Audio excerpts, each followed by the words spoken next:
Ontem vocês viram que eu fiquei muito chateado, até dei uma entrevista para a BBC de Londres. A votação ontem no Congresso Nacional, sabe, da prerrogativa, garantindo imunidade da forma que foi garantida, até para presidente de partido, não é uma coisa séria. O que precisa ser sério é a gente garantir prerrogativa de vida para os outros. Nós temos que garantir prerrogativa de vida para o povo brasileiro, prerrogativa de trabalho, prerrogativa de educação. É isso que nós temos que dar uma lição nesse país. É de que a classe política existente hoje, a começar de mim, ela pode, se quiser, fazer a juventude acreditar que um outro país é possível de ser construído. Eu ia trazer aqui para vocês, Haddad, o número de recordes que nós batemos nesses 2 anos e meio.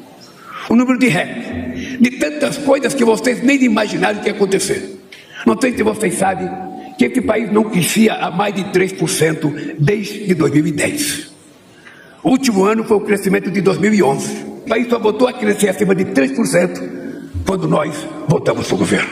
Se vocês sabem que a refeição escolar ficou 7 anos sem reajuste. Não sei se você sabe que a Bolsa CNPq ficou 10 anos sem reajuste. Eu não sei se você sabe que o salário mínimo ficou 7 anos sem reajuste. Eu fico me perguntando se essas coisas que são essenciais não são levadas em conta por quem governa. Para que governar? Qual é o sentido da governança?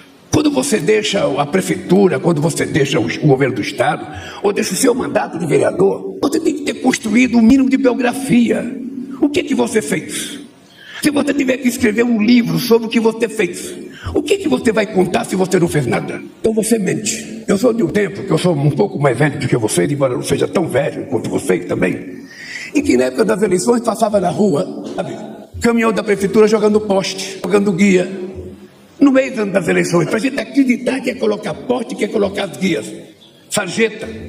Passava as eleições, passava o caminhão retirando aqui, levava embora, a gente ia esperar na outra eleição. O país não comporta mais isso. A sociedade brasileira não pode mais conviver com isso. A sociedade brasileira precisa entender que nós temos uma dívida histórica com o povo pobre desse país. Esse povo pobre que era proibido de batucada no centro do Rio de Janeiro na década de 30. É por isso que eles subiram o morro. Esse povo que era proibido fazer capoeira, porque era tido como uma coisa banida e proibida pelo governante. Esse país, por erros históricos, levou o povo a ocupar os lugares mais inacessíveis possíveis de inóspitos. Como disse a nossa companheira tia Olga, ninguém vai morar numa encosta porque quer. Ninguém vai morar, sabe, num rio, no esgoto porque quer. Todo mundo gostaria de morar no centro. No centro que está o teatro, é no centro que está o cinema, é no centro que está o shopping, é no centro que está as coisas que o povo precisa ter acesso. E nós sabemos que quanto mais distante for a periferia, mais abandonada ela é. E mais difícil fica das pessoas comparecerem, sabe, para ter uma atividade cultural numa cidade. Nós vamos ter coragem de mudar isso? A gente pode. Porque agora depende de vocês, inclusive, para cobrar do governo federal. Porque se nós estamos anunciando aqui, se aqui se falou em tantos bilhões, 21 bilhões e não sei quanto para encosta, para dragagem, não sei para quantas, é importante que esse dinheiro circule. É importante que esse dinheiro seja transformado em melhoria dos bairros e melhoria da qualidade de vida das pessoas que moram na periferia de São Paulo e do Brasil inteiro, que muitas vezes os pobres são afastados do centro, porque os pobres desse país são tratados como se fossem invisíveis. Tem 2 momentos que se lembra do pobre: quando tem uma desgraça muito grande, que é a principal vítima, e quando chega a época das eleições, como os pobres são a maioria, a gente não faz nenhum comício na Faria Lima em São Paulo, mas a gente faz na periferia do Brasil inteiro, porque é lá que está o eleitor brasileiro. Então esse PAC é uma demonstração de como é possível governar de forma republicana. Eu repito sempre, a gente não olha a cor da bandeira do partido a que o prefeito pertence. A gente não se importa para o time que o prefeito torce. A gente não se importa com a religião que o prefeito professa. O que importa para a gente é que se o projeto é bem feito e se aquele projeto tem viabilidade de ser feito com a rapidez necessária para que a gente possa garantir que valeu a pena o povo esperar por alguém que olhasse por eles. É isso que fez a gente decidir.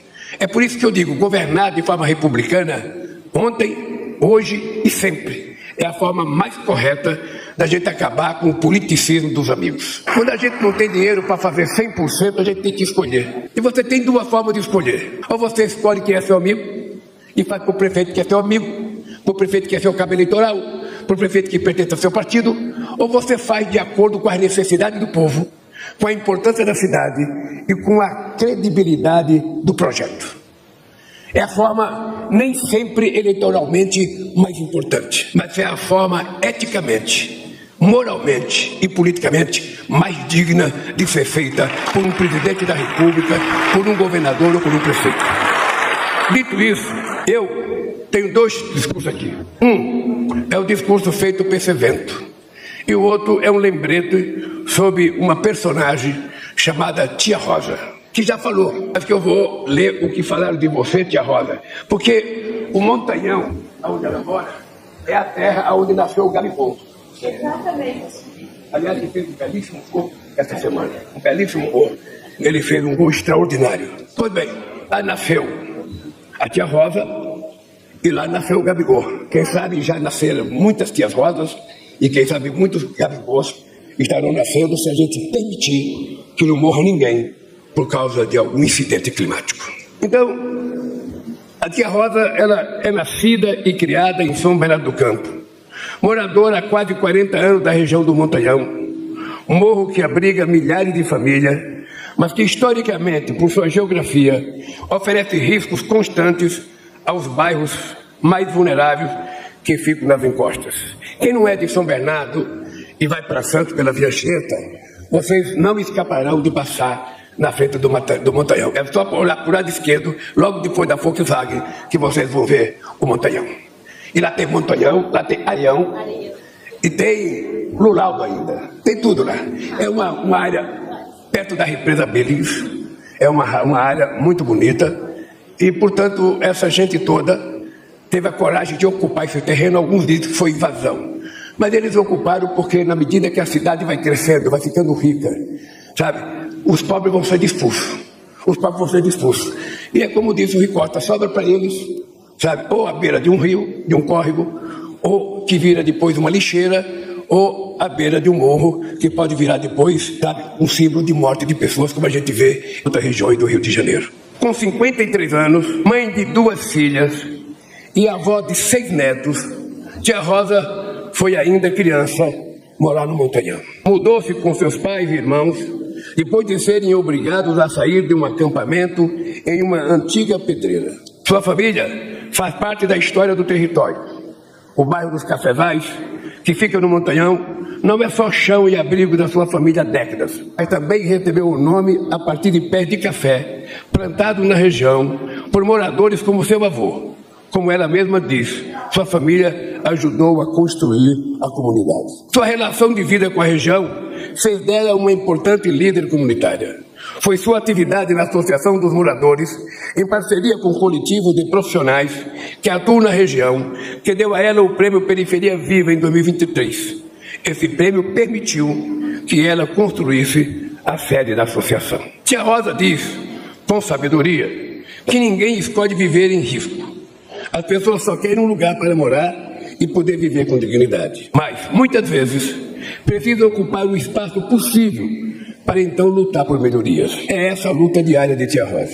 Aqui ela representa os moradores do Cafezais e de toda a comunidade das encostas do Montanhão, que graças ao Pacto Seleções vai começar a receber obras de contenção de encostas e de melhoria do acesso ao bairro. Essas melhorias não só vão oferecer mais segurança com menos risco de deslizamento, mas vão também promover mais dignidade à população.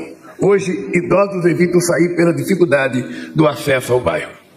Ambulâncias, policiamento e bombeiros também sofrem para conseguir entrar na região por causa dos acessos complicados. Portanto, são obras muito esperadas.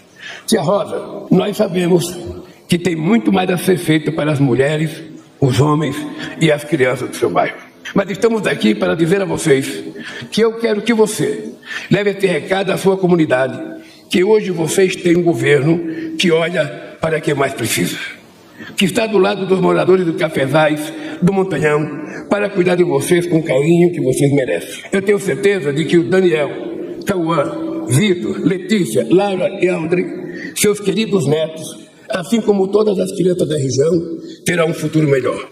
E irão agradecer muito a vovó Rosa pela luta dela em benefício da comunidade. Hoje, estamos dizendo para todas as comunidades de morros e encostas deste país que esse governo não só está do lado do povo brasileiro, mas a gente quer recuperar a dignidade que um dia foi tirada de milhões e milhões de brasileiros que saíram do campo, enfrentando o êxodo rural, que foram para as cidades à procura de um pedaço e um pouco de vida melhor e que nem sempre conquistaram isso por conta das dificuldades habitacionais, educacionais e até a dificuldade do trabalho. Eu quero dizer para vocês que eu espero que daqui para frente a gente, quando chegar na época das eleições, a gente tenha clareza de que as pessoas precisam, para vereador, para prefeito, para deputado estadual, para governador, para presidente da República, a gente tem que olhar com pente fino, com lupa, para que a gente possa saber quais são os compromissos que as pessoas querem ter com o povo. Porque quando nós chegamos aqui, em 2023, esse país estava como a faixa de Gaza, estava destruído. Esse país não tinha mais Ministério da Cidade, não tinha mais Ministério da Cultura, não tinha mais Ministério da Mulher, não tinha mais Ministério da Igualdade Social, não tinha mais Ministério dos Direitos Humanos, e os poucos que tinham, para dar um exemplo, tinham metade dos funcionários que tinham quando nós deixamos esse governo em 2010. Só para ter ideia, o IBAMA, em 2023, tinha 700 funcionários a menos do que o IBAMA que nós deixamos em dezembro de 2010 e a Dilma deixou em 2016. Então, para vocês perceberem que esse país não foi governado, esse país, na verdade, foi quase que destruído, e que vocês eram obrigados a ouvir, no mínimo, 11 mentiras por dia. Porque quando um político não tem o que oferecer ao povo, ele mente. Quando ele não tem o que oferecer do ponto de vista de melhoria das pessoas, ele mente. E eu disse para vocês que esse ano é o ano de recuperação da verdade nesse país. As pessoas podem mentir como dizia o presidente Kennedy nos Estados Unidos. As pessoas podem mentir para uma pessoa, para duas pessoas, para três pessoas, podem mentir até para ele mesmo. Jamais as pessoas conseguirão mentir para toda a sociedade brasileira e para todo o povo. E é essa verdade que nós queremos restabelecer nesse país. Essa verdade que nós queremos restabelecer nesse país. A gente não pode fazer o mesmo que sempre foi feito nesse país, gente. Cuidar dos pobres é a maior preocupação que a gente tem que ter. Não sei se vocês estão lembrados, em 2003, eu dizia, se quando terminar o meu mandato, todo brasileiro estiver tomando café, almoçando e jantando, eu já terei realizado a obra da minha vida. Coisa séria, eu não vi nenhum discurso rompante que ia fazer o socialismo, que ia tomar as empresas, que ocupava, não fiz nada, eu só disse isso. E depois que nós acabamos com a fome, 15 anos depois, eu volto à presidência da República, tem 33 milhões de pessoas passando fome outra vez. Qual é a prioridade nossa se não cuidar disso? Qual é a prioridade maior do que garantir que as pessoas tenham um bocado de feijão, um pedaço de pão, um copo de leite e alguma coisa para comer à noite? Não existe prioridade maior. E essa pessoa que mora nas encostas, essas pessoas que moram no lugar mais inóspito, que são as pessoas mais pobres, as pessoas negras e as pessoas que nós temos prioridade de levar benefício. Eu quero agradecer aos prefeitos que apresentaram o projeto, que se inscreveram, aos governadores que apresentaram o projeto e se inscreveram.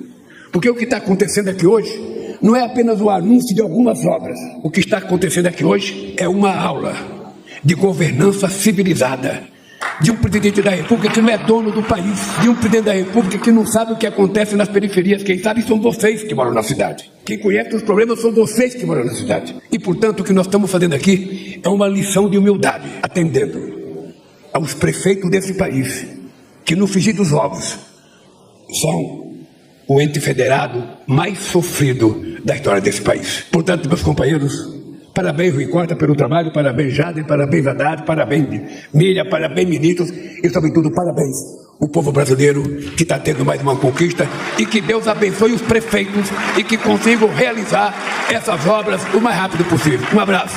Está encerrada esta cerimônia.